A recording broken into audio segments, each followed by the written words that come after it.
Justice for the loved ones of 32 people killed in the 2016 Islamist suicide attack in Brussels. A Belgian court has sentenced 8 men for their involvement in 3 bombings in the Belgian capital 8 years ago, in what was the country's biggest ever trial. They were convicted in July on a range of charges, including murder, attempted murder and terrorism. On Friday, 6 defendants received terms of 20 years to life, including Salah Abdeslam, who is serving a life sentence in France for his role in the 2015 Paris attacks that killed 130 people.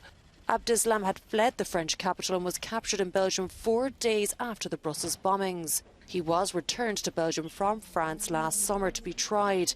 Another defendant, Mohamed Abrini, had admitted his role in the attacks, confessing to preparing the explosives for the bombings. The court in July also ruled that another 3 people who died in the years following the bombings should also have been considered victims of the attacks, bringing the death toll to 35. It's impossible to measure the extent of destruction in Libya. Those are the words of the United Nations Emergency Relief Coordinator Martin Griffiths. He's urgently appealed for more than €66 million to provide aid for the survivors of last week's devastating floods. The coastal city of Derna was left for ruin on Sunday after 2 dams collapsed due to heavy rain.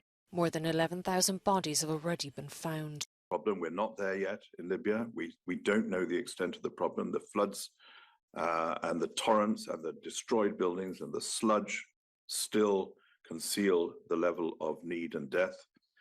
Meanwhile, the Italian government has sent 33 firefighters to assist clean-up operations. Only search and rescue teams have been allowed to enter the devastated city, but many of the roads were washed away. They are continuing to search for missing people under the mud and rubble. Unfortunately, most of these people might have deceased and are still buried under the mud or have been swept into the sea. At the moment, the main challenge that the humanitarian actors and the health authorities are facing is in terms of retrieving dead bodies and the proper conservation of these bodies. Despite the challenges, the International Committee of the Red Cross and its partner, the Red Crescent, are on the ground distributing medicine, food, body bags and first aid kits. On Friday, 2 German Army Airbus planes containing 30 tons of essential supplies, such as blankets, water filters and electric generators, landed in eastern Libya. The European Commission's 4-month embargo on Ukrainian grain imports has been lifted. The ban imposed by Poland, Hungary, Slovakia, Bulgaria and Romania aimed to protect their farmers who were competing with the sale of tariff-free, low-cost cereals in the single European market.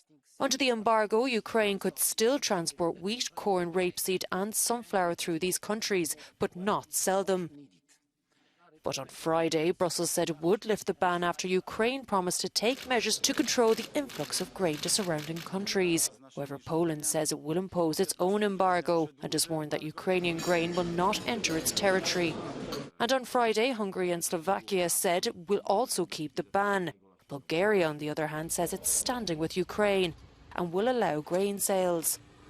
The Commission says Kyiv now has until Monday to submit a plan outlining how it will keep its exports in check. The cry of Fridays for Future is once again being heard around the globe, including here in Berlin, where thousands of young climate activists have been raising their voices to demand urgent action to curb global warming. The United Nations warned last week that countries are a long way from limiting temperature increases to 1.5 degrees Celsius above pre-industrial levels, as agreed in Paris in 2015. The Northern Hemisphere has just experienced the hottest summer ever recorded. Colombian artist Fernando Botero has died at the age of 91. Lina Botero told a Colombian radio station that her father died on Friday morning in Monaco of complications from pneumonia. The painter and sculptor was known for his voluptuous depictions of people and animals, and his works toured museums and exhibitions around the world. Announcing Botero's death, Colombian President Gustavo Petro called him the painter of our traditions and defects, the painter of our virtues.